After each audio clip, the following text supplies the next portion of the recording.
Globalization has been in the news quite a bit recently, so I thought I'd take my cut at where exactly it is heading, and the perspective as advertised is a supply chain one, and supply chain has also been sort of only bad news the past few years. So overall, I'll be talking about how globalization has benefits, but it also has risks. And certainly it's very hard not to talk about the conflict in Ukraine, and for those of us from Britain, Brexit. Overall, I'll talk about why do supply chains occur in the first place? And that, of course, leads to globalization. Why is globalization getting a bad name? And are we really talking about deglobalization? Are we talking about de-risking globalization? And those two are different. And finally, what can we expect in the future? So this is a quote from Larry Fink. He's the CEO for BlackRock, and BlackRock manages about $10 trillion worth of assets. That's trillions with a T. That's more money academics make in a year. So anyway, it's important enough to be noticed by the business press, and it has been discussed quite a bit as the quote implying an end of globalization. So I thought I'd start from there. And he's saying that the invasion of Ukraine has put an end to globalization as we have experienced over the past 3 decades. So those 3 decades I'll focus on as the globalizing years when I look at some of the things. And he's saying this is going to prompt companies to basically redo their supply chains. That means reevaluate their dependencies to other companies and countries, reanalyze where they are making things, where they are assembling things, where they are buying from. So essentially redo their supply chains, and something that had already started with COVID. So deglobalization has been talked about a lot in investor calls, in whatever income statements companies have given. And you can see this is the number of mentions of things like nearshoring, where companies want to bring their operations much closer to the home country, onshoring, bring those operations into the country, and reshoring, same thing, things that were offshore earlier now to be made in country. So there's been a lot of talk. And there was a lot of talk when it was COVID, and certainly there's a lot of talk about Ukraine. The question, of course, is this only talk? Because as economists say, talk is cheap. Did actually things happen? So it's worthwhile trying to understand from a supply chain perspective what is possible or what is not possible. It's fine to talk about deglobalization or the end of globalization, but what should we actually expect to happen? So in terms of terminology, globalization is a huge word. Anytime you watch a Hollywood movie or a Chinese movie, you are talking about globalization in some extent. But in this lecture, we are only talking about globalization when it pertains to trade across countries. So, and typically, these are countries that are also far away. So for the UK, it could be China or Vietnam. And so globalization means increasing the trades between countries or companies in different countries. Deglobalization means reducing that trade. So in that sense, nearshoring, onshoring, or reshoring that we saw earlier are part of it. And finally, supply chains are how raw materials, components, finished goods get moved around from country to country, company to company, throughout the world. So once again, the term globalization here is not cultural context or whatever. It's strictly about supply chains, the movement of goods across countries, across borders throughout the world.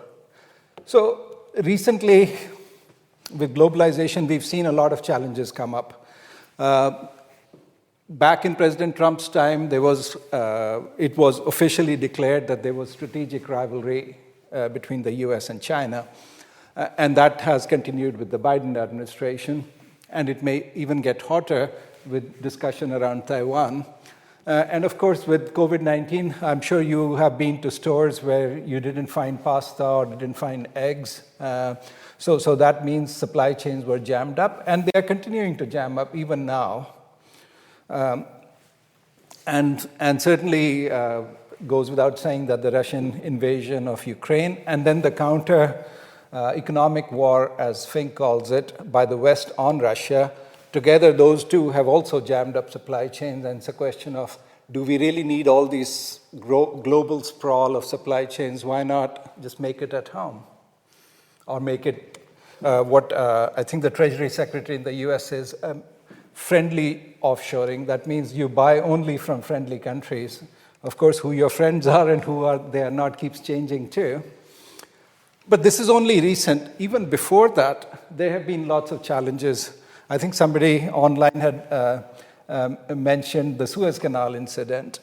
And you can keep coming up with various incidents.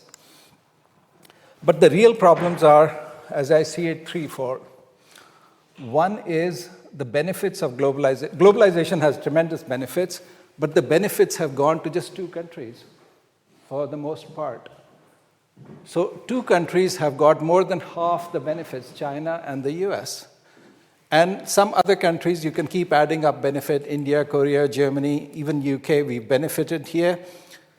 But these countries together are 80% of all the benefits of globalization. And you can imagine in a world with about 200 countries, almost all of the benefits have gone to about 35 countries or so, 100% of the benefits. So the benefits of globalization are not uniformly distributed. And by the way, these are constant dollars, GDP in constant dollars, so that these percentages are fairly accurate. So that's one. Second is, with all this, if you see emissions globally have gone up. Now you can see here China and the US have basically swapped their emissions when it comes to percentage emissions throughout the world. These are US emissions as a percentage of global emissions. These are Chinese emissions as a percentage of global emissions, and basically swapped. And they benefited, again, they benefited from globalization, and they basically swapped their percentage emissions. But overall, the total emissions have grown, not just for China and the US put together, but for the world as a whole. These are absolute numbers, and they've been increasing every year. And this is, again, the period we are talking about, 1990 to 2020. Those 3 decades that Fink was talking about. So emissions have grown. And one of the reasons emissions have grown is as trade grew. So this is just data from shipping. Before 1990, there is the shipping CO2 emissions are fairly flat. But after that, they've been increasing. More than doubled since 1990. In 30 years, more than doubled the emissions from just shipping. And out of those, nearly 60% are from bulk shipping commodities.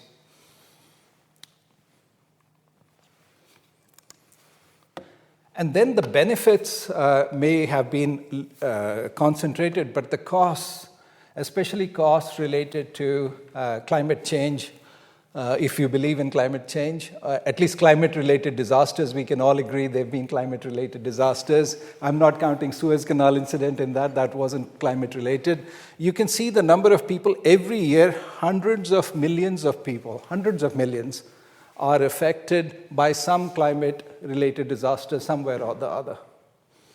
And these lines are by continent. You won't be able to see. This is Asia, which is so-called manufacturing base for most of the world. And then there are certainly, there's Europe, Americas, and so on. But we are talking, if we added all those up, that's still hundreds of millions of people affected every other year or so because of some climate disaster somewhere or the other. And of course, it shows up in terms of damage of property as well. And that is, again, in the billions or trillions. That's, again, huge amounts of money throughout the world by continent. And again, Asia is here. So around 50 billion US dollars of damage a year. These are the Americas. So the US also bears a brunt of these climate-related disasters. And thirdly, we are more aware of social issues coming as a result of globalization. And that's been globalization of misery. One such misery is modern slavery. And that we now actually have a word for it, modern slavery. We may not have had much language before. And we are talking about 40.3 million people in 2016 alone. And that's an estimate. And how good that estimate is, we don't even know that, because a lot of this modern slavery is hidden. This can be discovered easily in countries like the UK with a proper legal system, but in countries where you don't have legal system, then you do have this problem. Out of which 25 million are in forced labor and 16 million people working in supply chains somewhere in the world. This is the organized sector. This is not you have a small farm and you force some neighbor's kid to work there. This is in supply chains. Include those supply chains eventually are supply chains of Western companies. And 71% are female. So the benefits or the costs even by gender are not proportional for modern slavery. And despite all these challenges, so we know these, and it's not that we discovered only in 2022 that there are challenges for globalization. We keep rediscovering that. Those are long-term trends, as you saw with the data on environment, on the data on social sustainability. So why do supply chains why has globalization continued? So that's a very simple argument. Every company, let's say it's this company has to, anytime it makes or buys something, it has to decide, should I make it myself or should I buy it? Well, if you buy it, you need to find a supplier. If you make it, you have to decide, do I make it at home or do I make it in some other low-cost country? And over time, as you saw, the benefits of globalization have not been equal. So the ratio between what the costs are in a rich country versus in a poor country are only increasing. So it becomes more attractive to go to a low-cost country to find a supplier. And those low-cost countries will be far away. So each time you make these make-buy decisions, the supplier also does the make-buy decision. And then their supplier does the make-buy decision. Many of the goods you buy from Chinese companies are actually made in Vietnam because the costs in Vietnam will be lower than that in China now. And then eventually somebody in Vietnam will export again to somebody in some other country. So supply chains get longer. Same thing on the demand side. You wish to expand sales, and then do you expand sales? Maybe it's a distributor who in turn expands sales to some other country. So the supply chain gets longer and longer, both on the demand side and on the supply side. So supply chains have got longer. And when it's a chain, right? The magic word here is chain. Chain is the chain of activities in the supply chain. The longer the chain, the more links that can break. So that means the threat of disruption grows, and that means there is more fragility. The other thing with the longer supply chain is what system dynamics expert Forrester talked about was the bullwhip effect, also called the Forrester effect, which means there is instability in the supply chain. The further you go away from the consumer, the more the variability in the supply chain. So the consumer means, let's say you buy certain goods from your grocery store at a certain level. It could be something as commonly used as, say, nappies or soap or detergent. But those small fluctuations means at the plant level, the order fluctuations that Tesco sees, their wholesaler sees, the manufacturer like P&G sees, and their suppliers see, it keeps growing. That's one aspect of the Forrester effect or the bullwhip effect. The other aspect of that is the instability continues. It's like a system that's been shaken up. Once it's shaken up, it stays shaken up and doesn't stop, even though there is enough capacity, the demand has stabilized. And you can see that with COVID today. COVID meant longer shipment times, obviously less production, more demand. So there was unmet demand. But then now there is oversupply. And in fact, that oversupply has suddenly meant that companies that did extremely well during the COVID times, Walmart and Target in the US, now their stock price is badly hit because they've got oversupply and they've had to mark down their stocks. And now again, we are seeing some shortages. So that cycle of too little inventory and too much inventory hasn't quite died down, even though, COVID also hasn't completely died down yet, but things are better than they were before. But this instability we can see continuing. And one reason is simply that the supply chain is very long. In that long, something or the other always goes out of sync when there are so many links to manage.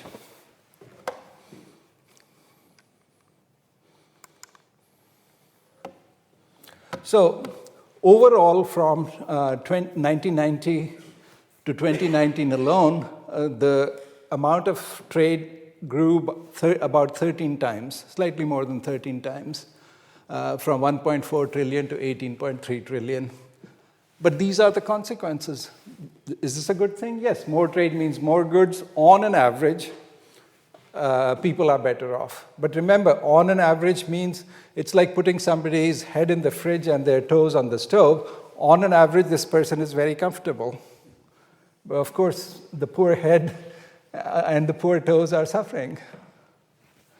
And so the benefits have not been the same, even though globalization has benefited in terms of increasing trade, increasing number of goods, and certainly cheaper goods, more affordable. All those things have come, but the benefits are not uniformly distributed, and the cost is being borne by many other people. So there is growing inequality between countries, which of course means supply chains get longer because now you have another low-cost country you can buy goods from. And then there is some research which shows that from the low-cost countries supply chains buy from, there becomes growing inequality in those countries. So, and countries get poorer over time. As you saw, the benefits of globalization for at least 150 countries are zero or negative over these 3 decades. And that's because countries export low value-added goods. They export minerals, they export agriculture goods. That means just digging stuff up and sending it out, very low value add. And in turn, they buy weapons or electronics, high value added goods. So only get poorer over time. We've seen the damage and threat to the environment. And there's obviously, depending on how you stand on the issue, people believe that that's causing climate change, which means more fluctuations of the weather in the coming years. Climate weirding, I believe, is the term.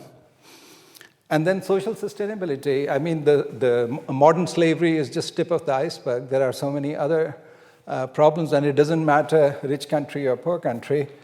Society is also shaken up. And then, of course, there is migration. Talk about globalization, not just of goods, but globalization of people. A lot of migration is economic. It doesn't matter how you want to look at it. And and then we in turn can outsource that to Rwanda or wherever. That just makes that supply chain a bit longer. So globalization has benefits, globalization has costs. Those who benefit from it are not necessarily from those who pay the costs. And the question is, in this environment, where is globalization headed? Which is the question I started from.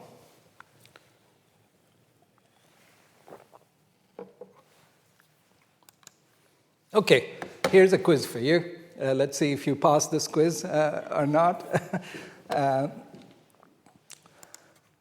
Should a company look for new markets? Difficult question, okay. What if these new markets present some risk? Should we not look for new markets and just stay home? Or should we diversify our risk by looking for even more new markets so that our risk is somewhat diversified? Yeah, okay. And then, should a company look for cheaper sources for raw materials and components?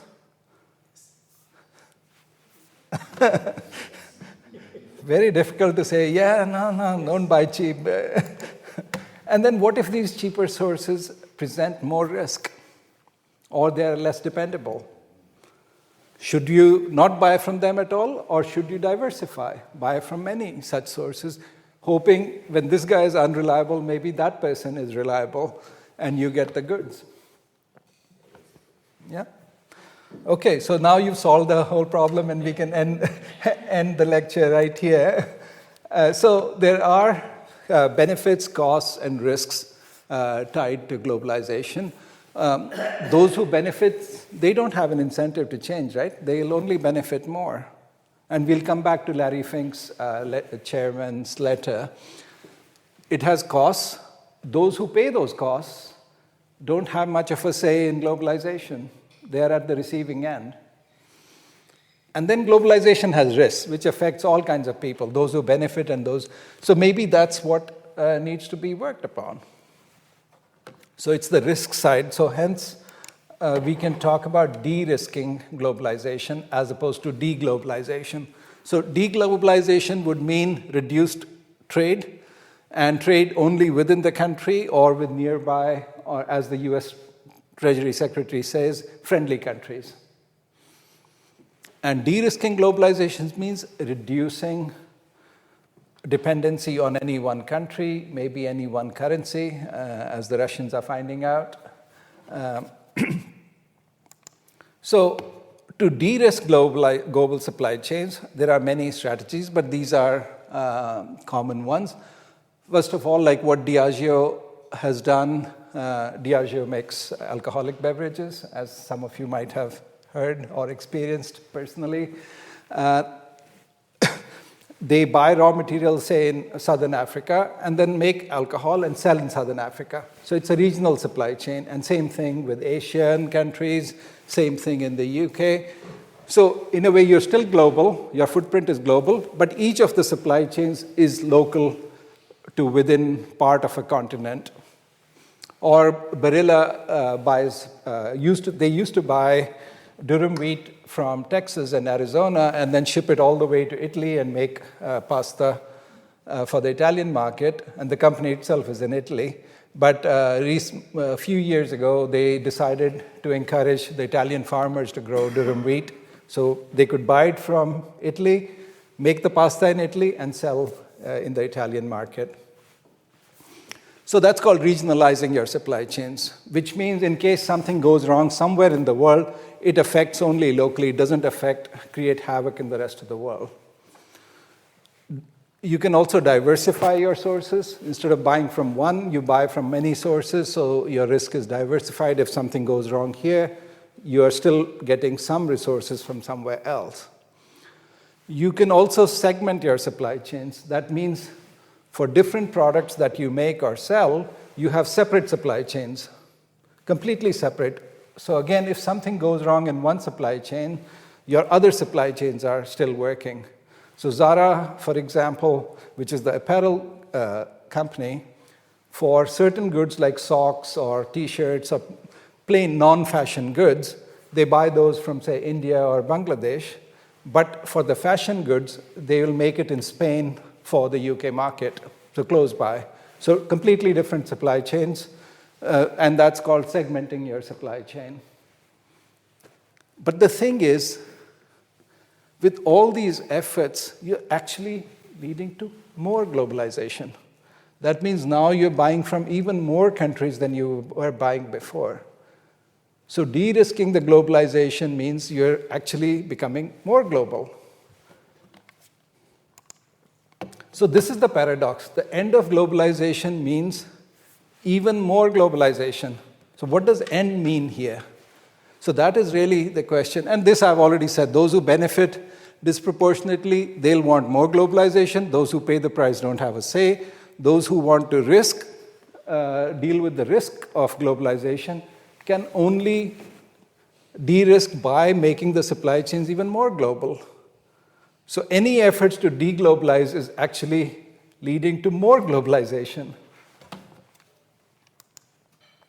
So now let's look back at what Larry Fink actually said about end of globalization as it has been reported in the press quite a bit. He actually said the end of the globalization we have experienced. So it's not just any good old globalization, it's the globalization that we experienced. That means there will be a new globalization. And that globalization will have to be much more extensive in order to deal with risk. So this new globalization will also be more efficient with increased attention to de-risking. The biggest problem in today's supply chains is the flow of money. And you can see that how in what Larry Fink calls the economic war against Russia, it's the flow of money that has been disrupted. And we experienced that here back in 2008, 2009, when we had the financial crisis. It was the flow of money that disrupted the supply chains. So it wasn't that we didn't have capacity to make goods, we just weren't able to pay people properly, or the banks weren't giving enough liquidity. So improving the flow of money is the last area of efficiency that is needed in supply chains. So that's, and actually, if you continue reading Larry Fink's letter and see where BlackRock is putting their effort, it is on this, on the flow of money. That means BlackRock is also thinking it's not the end of globalization, but it's a world there will be more globalization. And in that world, there'll be flow of money will become much more important. So BlackRock is putting its money on digital currencies, on enhancing the settlement of international transactions. They wouldn't do that if they thought if there is no global trade, you don't need to worry about international settlement. But this is what is happening. So once again, deglobalization eventually means more globalization and make it more efficient to make it bigger and better with effort being put on digital currencies and so on. So, well, follow the money, right? If they have $10 trillion of assets, their strategy is to invest in more globalization and not the end of globalization. And they want to do that by investing in, like I said, the last area of inefficiency in the supply chain. Okay, so businesses will figure this out. Whether BlackRock has already figured it out and other businesses will figure out, they need to manage their risk, they need to make their supply chains bigger and more efficient, they need to make sure international settlements of cross-border payments are done better. The question is, what should governments do? And governments and businesses are not the same. Sometimes, I remember this as a kid, what is good for GM is good for the US. That used to be the saying. But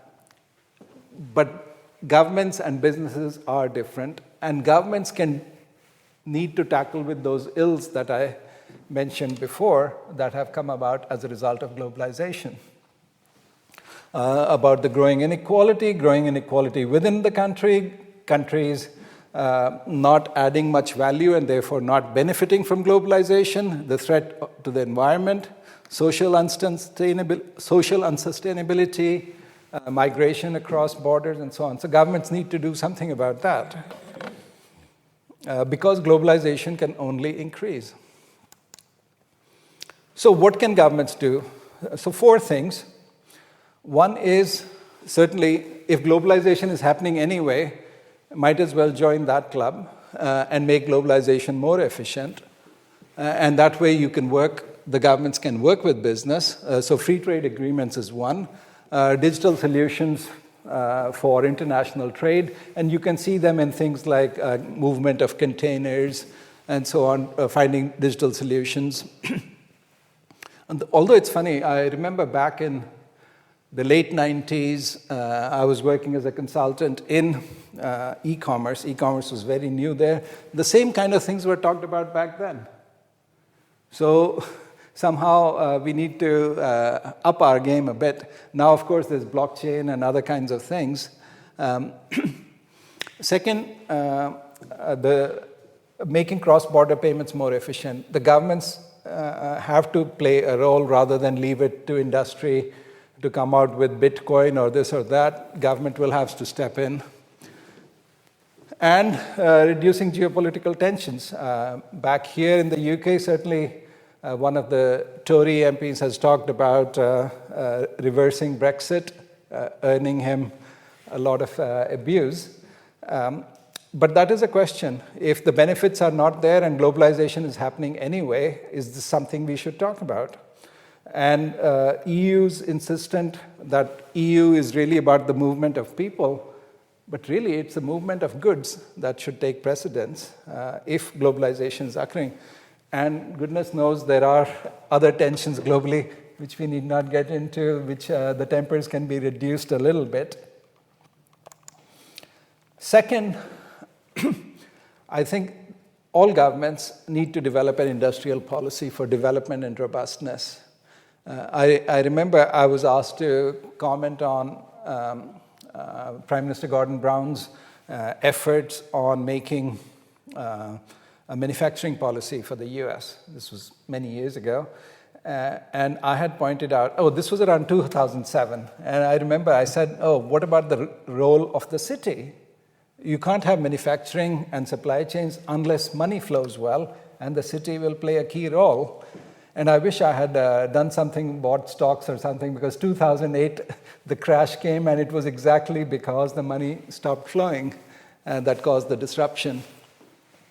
So what this industrial policy really means exporting value-added items, but also importing less value-added items. These are obvious. Any country should try to do that. But also reducing dependence on one currency. And currently, the dollar has become a weapon. And that means many countries, even friendly countries to the US, will have to think about, if you want to trade with another country, does it have to be through the one currency, or can you do it some other way with digital currencies or not? So I think this is going to be true for the UK, even though we are at good terms with the US. Third thing governments need to do is require companies to report more. I mean, yes, we can always groan, oh no, yet another report, and more money for the consulting, for the audit companies who will help write the reports. But there have been efforts, the Sarbanes-Oxley in the US, for example, reporting on what's the level of risk and what are the efforts the company is making on de-risking their supply chains. I think every few years there will be a survey and many CEO surveys, and many CEOs will say supply chain risk is their biggest worry. And then, of course, some incident happens, say Suez Canal, and then we are back to, oh my God, we need to think about supply chain risk. And you saw that graph earlier where the peak of nearshoring and all that talk goes up each time there's an incident, and that talk dies down and life goes on without de-risking. But for large companies, corporations, government should require them to report on risk, because the cost of failure of a large company is paid disproportionately by the society and not by the company's shareholders. So this is required. And then transparency of supply chains in terms of their impact on the environment. You saw how the US and China just swapped their CO2 footprint or greenhouse gas emissions.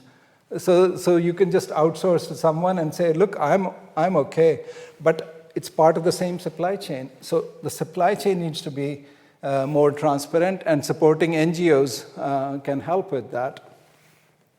And finally, the world, back in 2015, after many years, all countries around the world agreed on these UN sustainability goals.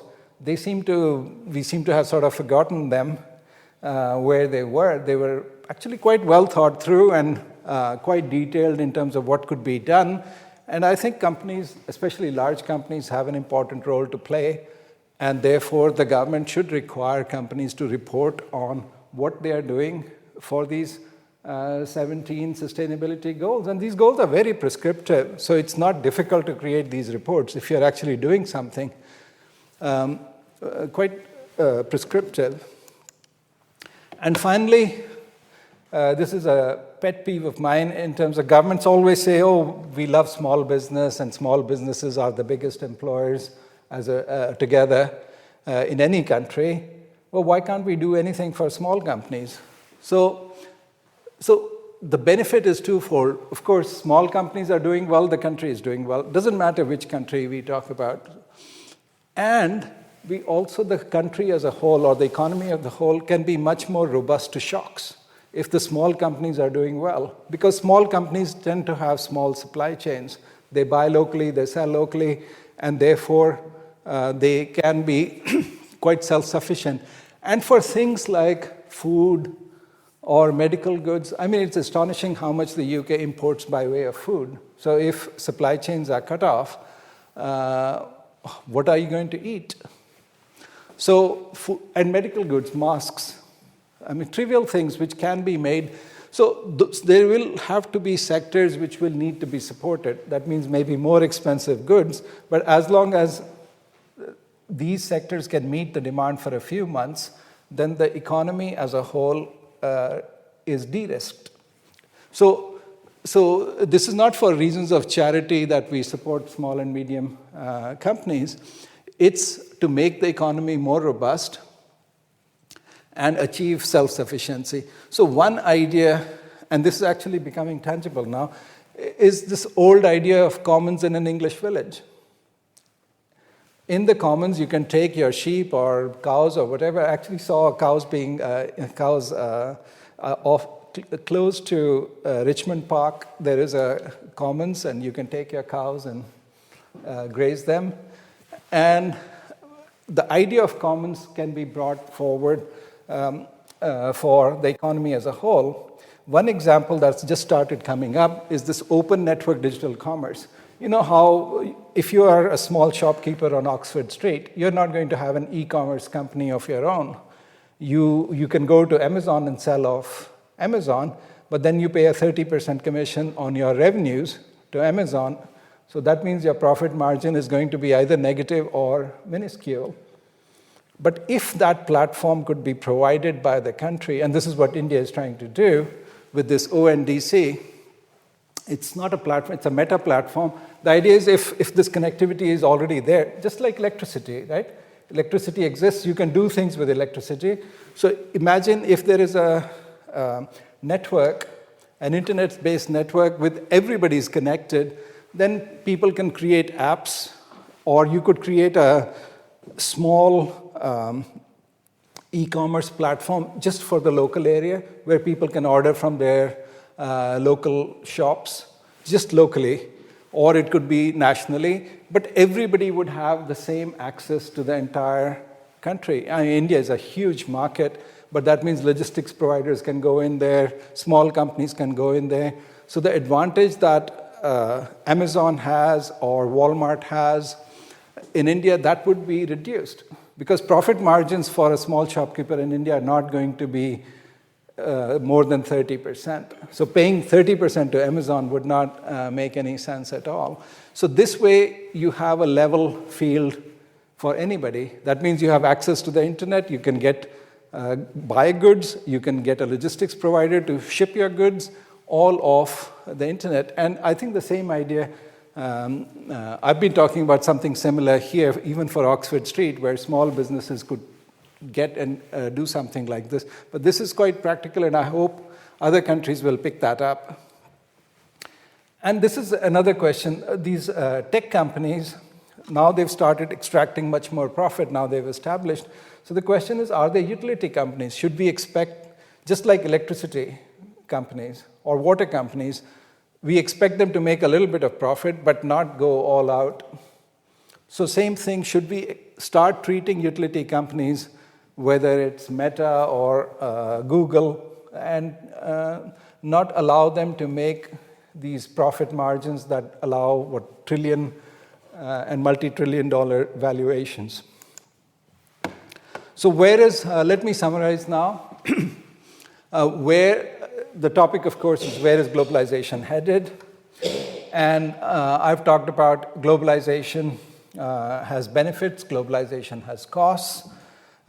And in the press, there's been a lot of talk about the end of globalization, and I've talked about where that came from.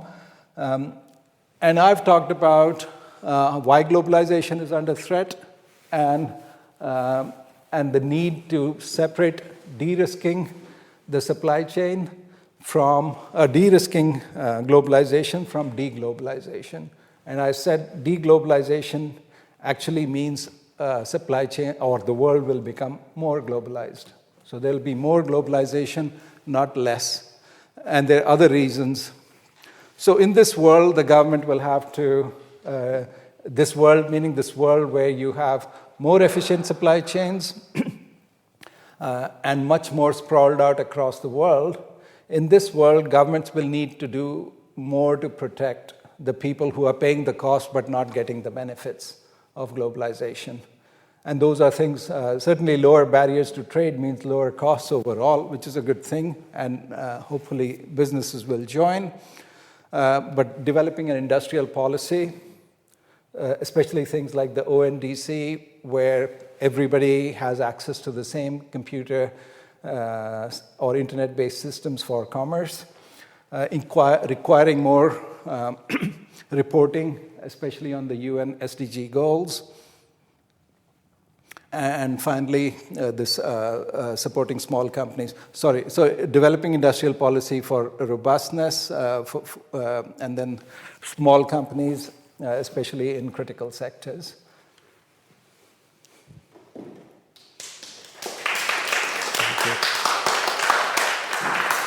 Well, Professor Sodhi, thank you very much. We have a lot of online questions, and I will try to get to most of them, but there will be some I'm just not able to get to in the time allowed. I'll ask a few from the online audience, and then I'll open up to the in-person, and we'll probably come back to the online audience. Okay, so talking about governments, and there's a question here: how can governments seek to address the ills of globalization when administrations are so heavily influenced, reliant upon, and lobbied by industry? Yes, I mean, that is a huge problem in democracies. And ironically enough, it takes somebody like President Xi of China in a non-democratic society to say that society cannot be owned by a few large companies. So I remember even President Putin writing many years ago about how liberal democracy is failing, and this is one of the reasons of that failure. I know he's not popular, we shouldn't be quoting him, but still, that is something the voters will have to consider going forward, and that this globalization hasn't benefited them as much. You can see that in this populism movements in so many countries, not just in the US, but even here with Brexit was a sort of populist movement. And that is happening, and it would be good if governments recognize that populism, the reason for populism is that people understand that the government is not working for them. And sooner or later, people will either change the governments and find somebody who will work for them. Thank you.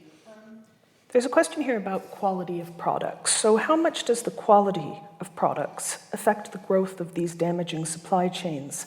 For instance, products wear out, they fail, software becomes obsolete pretty quickly now. Is this by design? Yeah, a lot of quality of goods being poor is by design, and it's the design actually imposed by Western companies. I visited China many years ago. So they make separate kind of microwaves for, there was one company, one factory, which makes 90% of the world's microwaves. 90%, just put it in different boxes. But they have different microwaves for the Chinese market. So the ones for the Western market are poor quality by design, because the Western companies will pay very little money and then sell them for a high price. And so the profit margin, so you can go to the store and say, my microwave doesn't work, and they'll replace it quickly. Because you are the quality control. You took it home, you try it out at your risk, does it work or not? But in the factory, there was no quality control or anything. It was just things being assembled, thrown up, put into boxes, a GE box or a Whirlpool box, and at a furious pace. There's no time for quality controls. But the reason, this is called planned obsolescence. Many of these goods are planned to fail. So that's not quality because of not having the capability. That's poor quality by design. And that poor quality is designed by the buyer, which means the Western companies. And then that increases the supply profit. chain. Yeah, that creates, because you're buying more goods than you need, and that obviously is a supply chain problem. Hi, I like your point of view about SMEs. Because globalization is being monopolized and dominated by big corporations, such as take chip as an example, like the Taiwanese, what's its name, TSMC, they supply a lot of chips. So how can SMEs and family businesses who are the antithesis of big corporation in this global supply chain challenge this big corporation?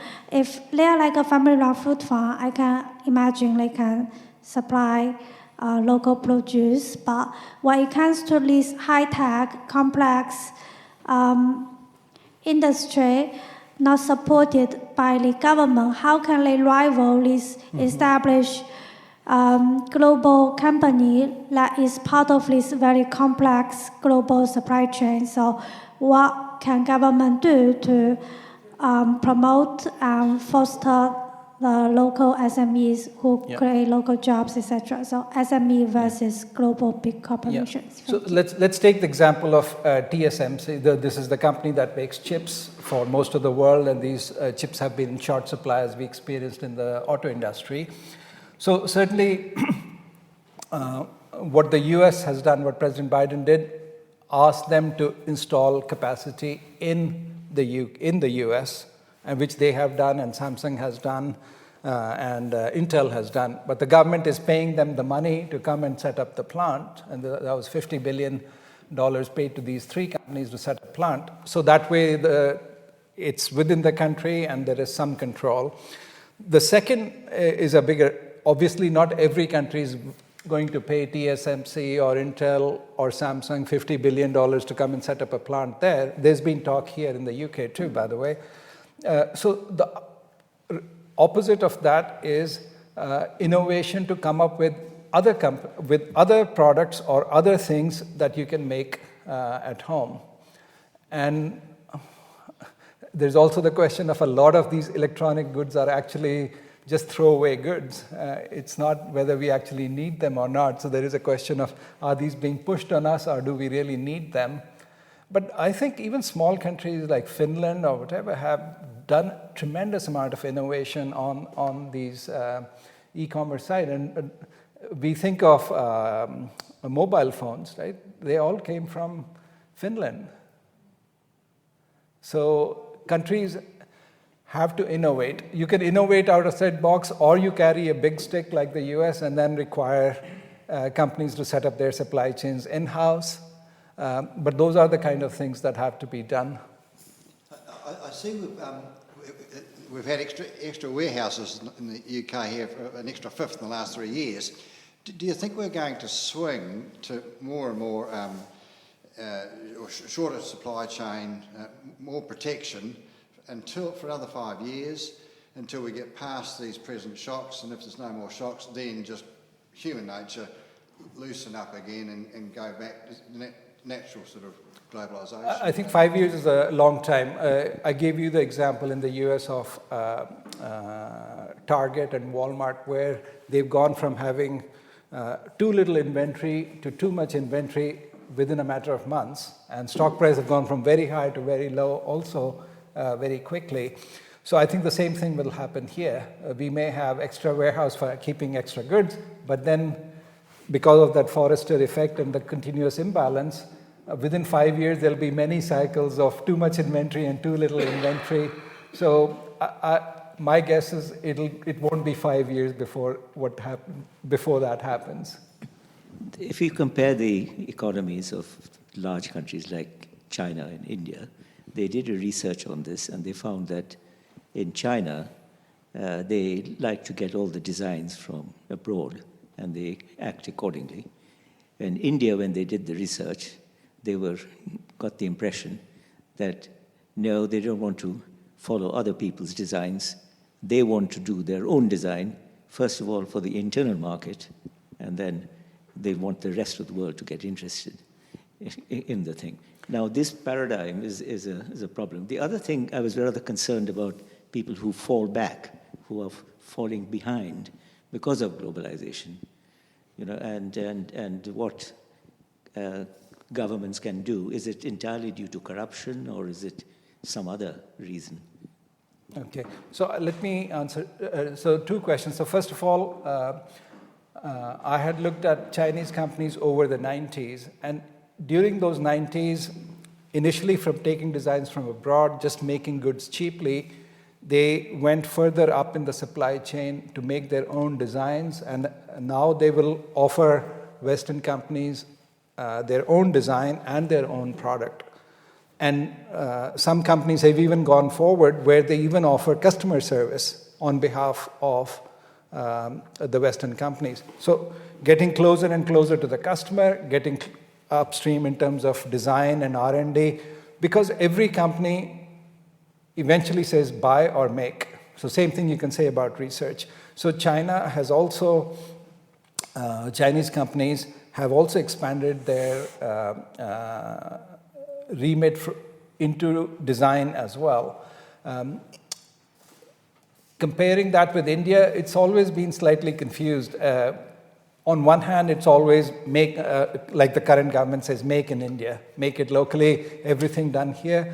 But then they import these really expensive weapon systems, and then they export rice, which is already subsidized, so it's a money-losing business.